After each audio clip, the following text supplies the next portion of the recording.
आपने अक्सर देखा भी होगा, सुना भी होगा और आपके मन में भी आता होगा कि माउंट एवरेस्ट पे चढ़ना कितना फैसिनेट करता है।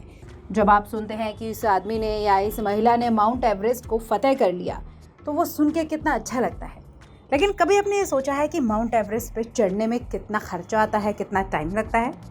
आज इसी बारे में बात करते हैं। देख रहे हैं आप A1 न्यूज़। मेरा नाम है मेघा।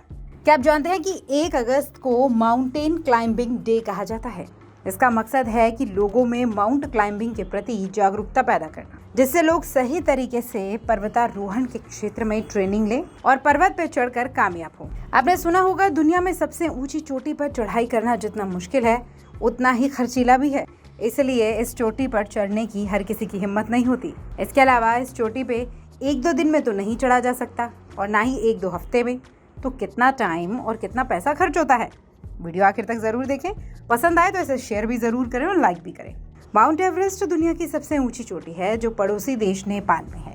हर साल इस चोटी पर चढ़ने के लिए सैकड़ों लोग तैयारी करते हैं, लेकिन कामयाब कुछ होते हैं, मतलब कुछ। माउंट एवरेस्ट की ऊंचाई समुद्र तल से 8,850 मीटर है। इसकी खोज सबसे पहले जॉर्ज एवरेस्ट ने की थी। 1841 में इस चोटी की खोज करने के बाद उन्होंने इसका नाम पीक 15 रखा, जिसके बाद 1865 में सर जॉर्ज एवरेस्ट के सम्मान में इस पर्वत का नाम माउंट एवरेस्ट कर दिया। नेपाल में एवरेस्ट को सागर माथा के नाम से भी जाना जाता है, जिसका मतलब है आकाश की देवी, जबकि तिब्बत में इस पर्वत को चोमू लोंगमा के नाम से जानते हैं। इसका मतलब भी है पहाड़ों की देवी।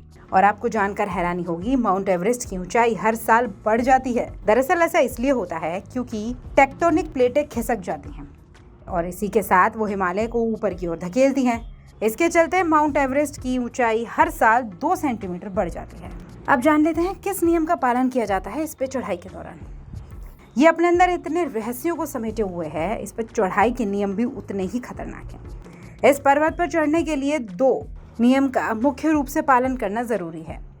माउंट एवरेस्ट के ठंडे और अप्रत्याशित मौसम के चलते पर्वतारोहियों को सलाह दी जाती है कि वो दोपहर के 2 बजे तक माउंट एवरेस्ट के शिखर तक पहुंच जाए। अगर कोई पर्वतारोही इस वक्त तक शिखर तक नहीं पहुंच पाता तो उसे वापस आने को कहा जाता है। ऐसा इसलिए क्योंकि यहाँ 2 बजे के बाद तापमान में गिरावट शुरू हो जाती है और मौसम खराब हो जाता है। इस वजह से जान का खतरा भी होता है। माउंट एवरेस्ट पर चढ़ने से पहले आपको बेस कैंप तक पहुंचना होता है, जिसमें 10 से 14 दिन का वक्त लगता है। इसके बाद एवरेस्ट बेस कैंप से माउंट एवरेस्ट पर चढ़ाई शुरू होती है। इसके बाद पर्वत के शिखर तक पहुंचने में 40 दिनों का वक्त लग जाता है। कई बार ये 60 दिनों तक भी हो सकता है। दरअसल एवरेस्ट पर इतना वक्त इसलिए लगता है क्योंकि इस दौरान शरीर मौसम के अनुसार ढल जाता है, क्योंकि ज़मीन की तुलना में एवरेस्ट पर ऑक्सीजन की मात्रा केवल 1/3 यानी 1/3 है। यहाँ पर्वतारोहियों को बोतल बंद ऑक्सीजन का इस्तेमाल करना पड़ता है। सबसे ज़रूरी बात यह है कि माउंट एवरेस्ट पर चढ़ने के लिए जितना ज़रूरी आपका फिट होना है, उससे कई ज़्यादा ज़रूरी आपके पास पैसा होना है। ऐसा नहीं है कि आप फिट हैं तो चढ़ देंगे माउंट एवरेस्ट पर, नहीं, आपके पास पैसा होना भी ज़रूरी है। चढ़ाई करने से पहले नेपाल सरकार को $11,000 यानी करीब 9.25 लाख रुपए की फीस चुकानी होती है।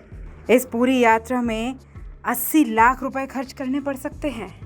और भाई, ये खर्चा तो वही कर सकता है जिसके पास ज़्यादा पैसा है या फिर वो जिसे सरकार ने सपोर्ट करा हो।